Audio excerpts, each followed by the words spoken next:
Olá, bem-vindo ao Mente Aberta Mulher desta sexta-feira. Hoje a gente tem um programa todo especial. Por quê? Eu aproveitei durante o seminário do café e gravei esse material com uma pessoa maravilhosa. Ela veio fazer uma palestra focada para o público feminino.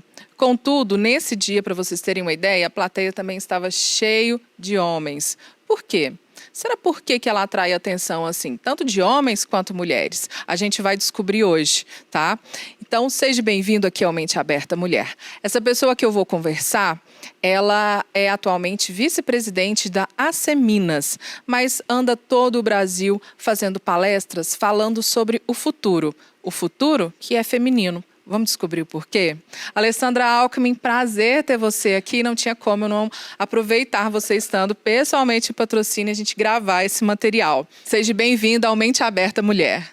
Ô, minha querida, obrigada. Estou muito feliz de estar aqui. Patrocínio, assim, não me acolheu não, me abraçou e abraçou forte.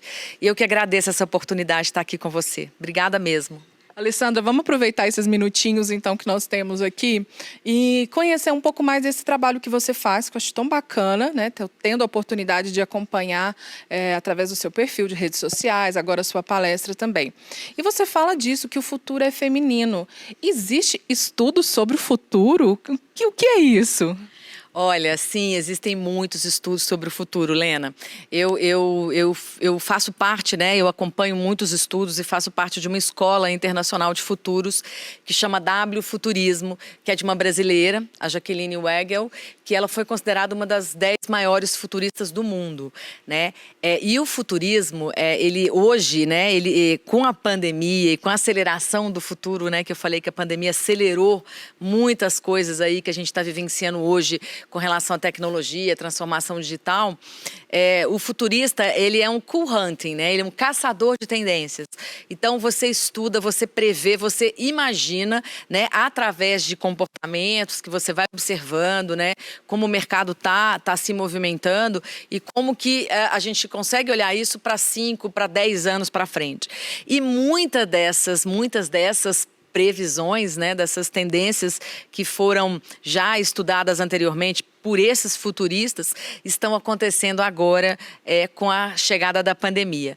Então, alguns futuristas já falavam, né, inclusive um deles, o Jamais Cássio, né, quando ele falou sobre o mundo bunny, né, que substituiria o mundo VUCA. Ele estudou isso em 2018, já imaginando que daqui a partir de 2018, 5, 10 anos, chegaria o bunny.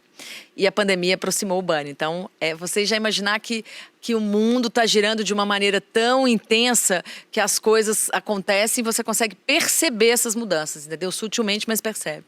Você comentou sobre o mundo bunny. O que seria isso? O que é esse conceito? É diferente, né? VUCA, bunny. São palavras, né? Conceitos assim que não estão no nosso dia a dia. O que seria? Olha, vamos começar pelo VUCA para a gente entender o bunny.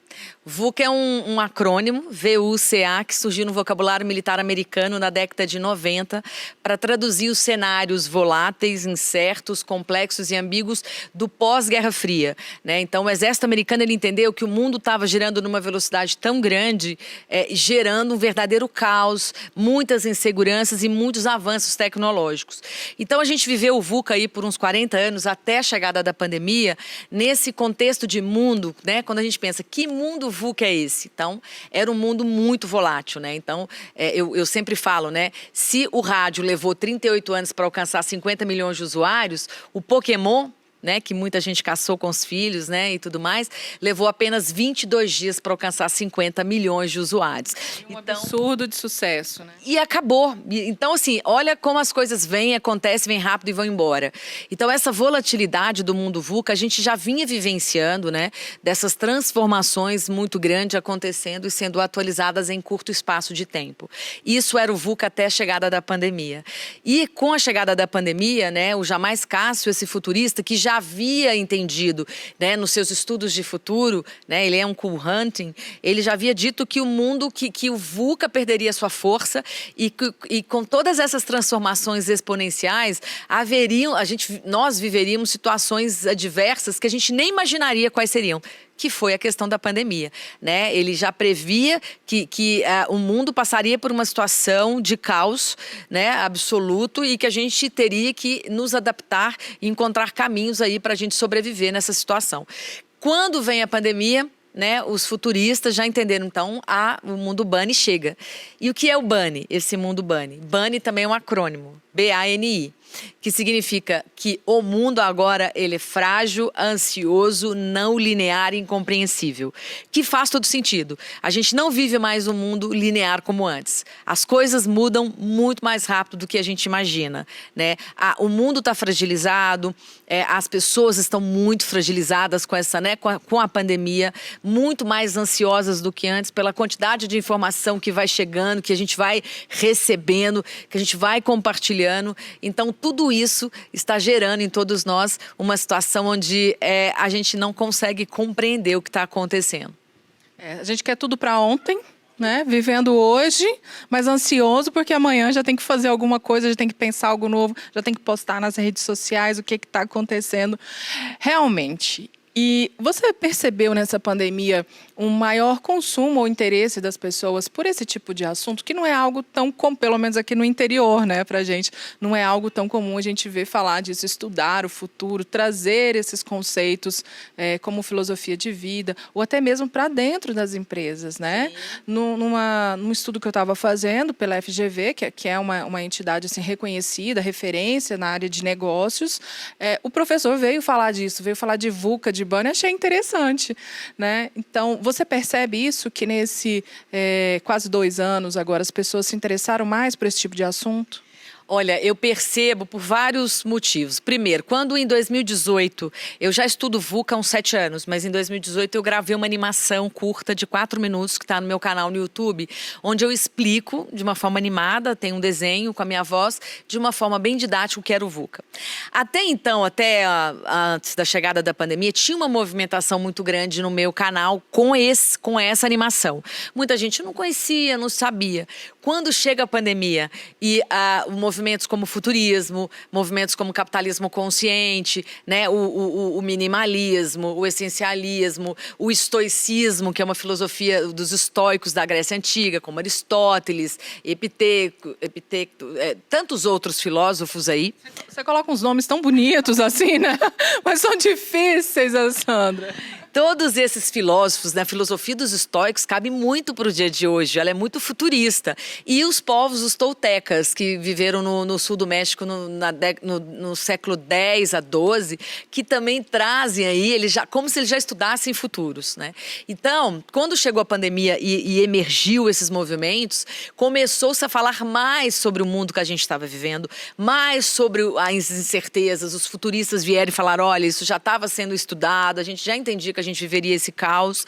E aí, muita gente começa a se interessar mais por esses temas. Então, o VUCA, ele passou...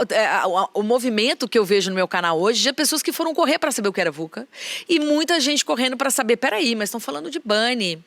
Então, e tudo interligado, né? Porque você vê o movimento do capitalismo consciente que mostra uma nova filosofia de uma nova liderança, uma liderança mais humanizada, mais consciente. Por quê? Porque a pandemia, ela trouxe essa reflexão, né? A gente passou por uma situação que a gente não imaginava e muitos líderes, né, que viram seus colaboradores indo para dentro de casa, tiveram que fazer uma reflexão. Peraí, né? Como que eu vou cuidar desse meu colaborador? Eu me preocupo com ele? Não cresceu e não foi preparado para isso. Não, exatamente. Então, a questão da empatia que ganhou muita força. Então, todos esses movimentos e os estudos já feitos anteriormente por futuristas vieram à tona de uma maneira muito interessante. Então, aumentou-se muito essa curiosidade para entender o que está acontecendo no mundo. Alessandra, tem um momento da sua palestra que você faz uma analogia com as asas de um pássaro, de uma borboleta, da águia, né? As asas da águia. E você faz ali a analogia de ser a asa masculina e a asa feminina. Eu queria que você trouxesse aqui para a gente, de uma forma breve, claro, O que é essa... É profecia que você faz, mas com uma riqueza de detalhes e uma coisa que me remeteu também, porque aqui no programa eu falo muito isso. Não é que a gente queira ser melhor do que os homens, não, pelo contrário, a gente quer andar junto, né? O junto faz muito mais. Então, e você trouxe isso na sua palestra. Fala pra gente um pouquinho, dá um spoiler aqui. Bom, na verdade eu falei sobre a profecia da águia dos povos nativos americanos, onde ela diz que por anos o pássaro da humanidade ele voou só com uma asa e que essa asa era a asa masculina. E esse pássaro voou e a asa feminina ela não foi estendida e ficou totalmente dobrada, parada. E, enquanto isso, esse pássaro da humanidade que voou com essa asa masculina, ele ficou voando só em círculos, o tempo inteiro em círculos e claro, né, com a asa feminina totalmente apagada, fechada. Então, a profecia diz que esse é o século da asa feminina da humanidade, né, ou da expressão feminina, onde essa asa feminina vai se estender totalmente. A asa masculina, ela pode descansar, ela pode relaxar, só que com essa asa feminina estendida, o pássaro da humanidade, ele não mais vai voar em círculos, ele vai voar às alturas. E o que a gente quer dizer com isso? Não é que a gente vai pegar a asa feminina, masculina e vai botar ela dentro de uma caixa e falar, não, o pássaro é nosso. A questão não é essa. É voar as duas asas abertas e estendidas, masculina e feminina. Eu falo muito sobre essa parceria igualitária, né? Porque a gente só vai... E eu sempre defendo muito, gente... As mulheres não querem dominar tudo, o mundo não é tudo não, ocupar tudo não. A gente quer estar onde nós desejamos estar. Então, se as mulheres desejam ocupar os cargos de liderança, por que não estender as suas asas junto com a asa masculina e nisso ela ganhar espaço, ela ter esse respeito, esse reconhecimento.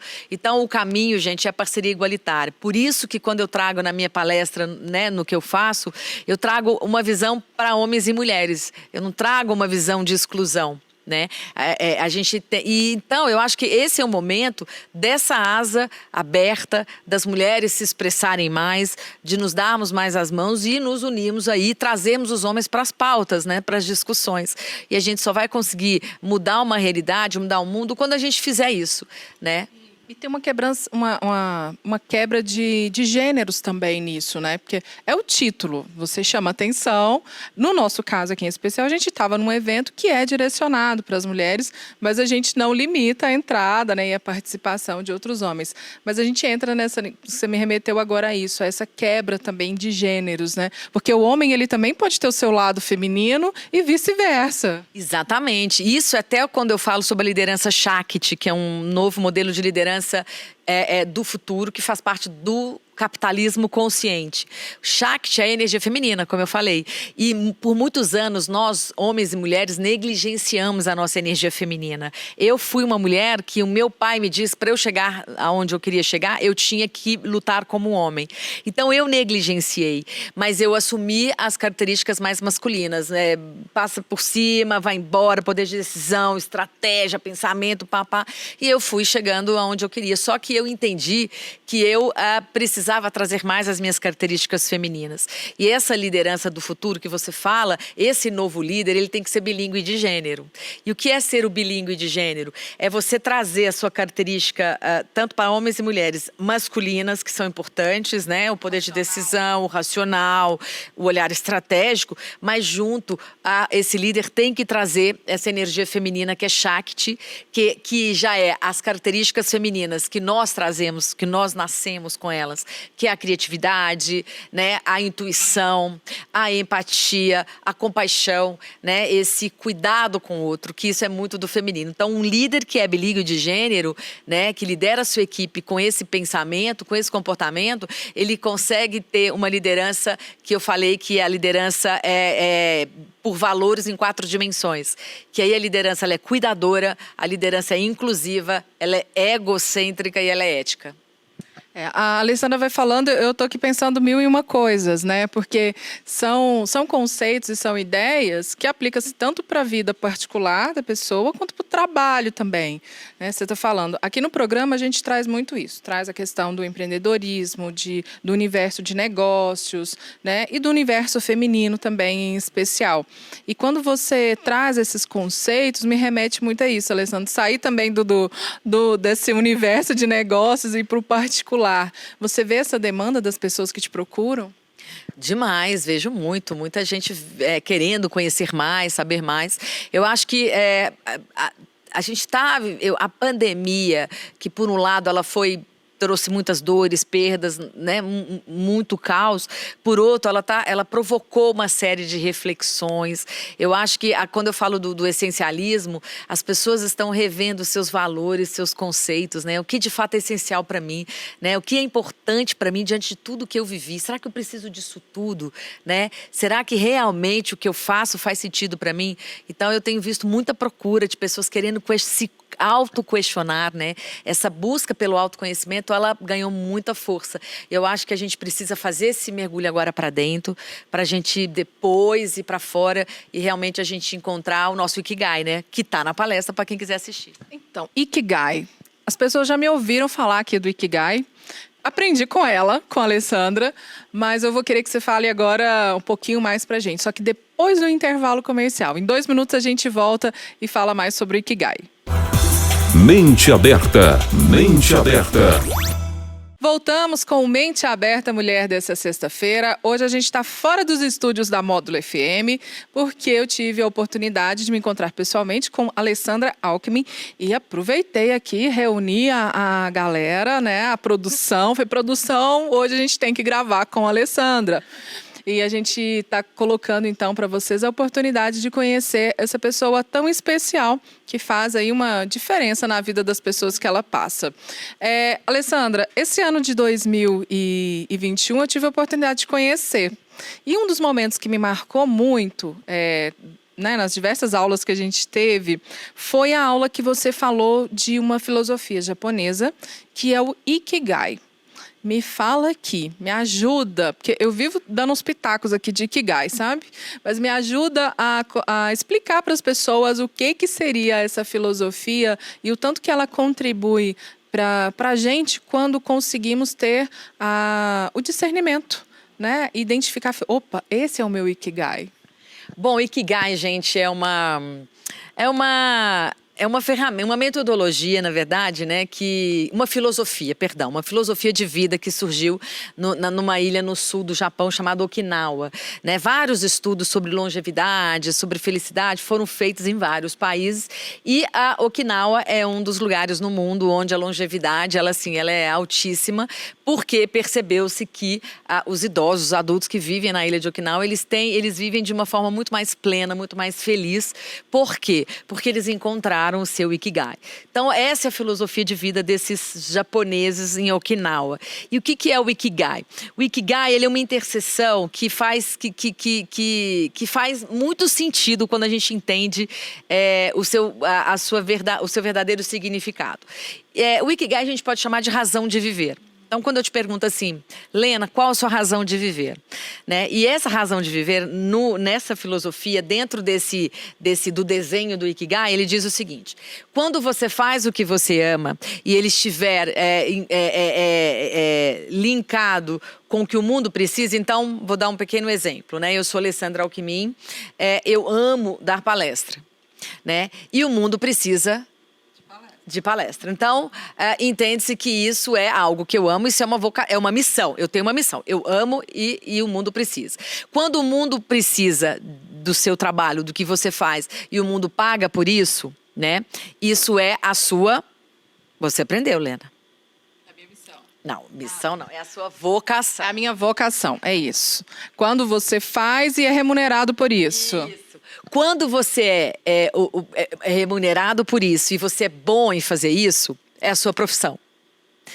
E quando aquilo que você é bom em fazer com aquilo que você ama fazer, aquilo é a sua paixão, a sua razão de viver. Então aí você encontra o seu Ikigai. Quando você percebe... Isso é tão legal, gente, parece até, isso é muito simples, não é? Mas se isso fizer sentido, você responder, né, o que você faz e fizer todo esse sentido, né, fizer essa conexão, e se você entender que tudo ali, né, se conecta, tem a ver com o que você está fazendo, a sua razão de viver.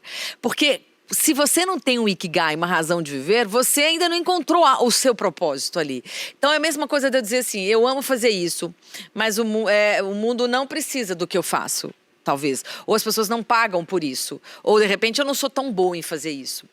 Então, encontrar propósito, razão de viver, é quando você acorda de manhã e você vai feliz fazer o que você faz. E eu faço isso. Tem muita gente que fala, Alessandra, você passa uns perrengues em viagem, você viaja não sei quantas horas, e você tá com esse ombro operado. Gente, é meu Ikigai. É minha razão de viver, entendeu? Assim, eu sou boa nisso e eu amo fazer isso. O mundo precisa ouvir o que eu tenho para compartilhar e me pagam por isso. Gente, eu vou de ônibus, eu vou de carroça, eu vou de avião, eu vou de carro, eu vou de carona, ó. Não tem problema. Você entendeu? Entendi, né? Eu não entendi só apenas porque no dia da aula foi tão engraçado, foi uma experiência para mim, né? E aquilo começou a me envolver, ela falando, eu... Gente, peraí, eu acho que eu encontrei o meu Ikigai esse ano, né? Eu voltei para o rádio, eu tenho programa, eu converso com pessoas que eu gosto, eu conheço pessoas novas, né? É o meu propósito. O mundo precisa do que você comunica para eles.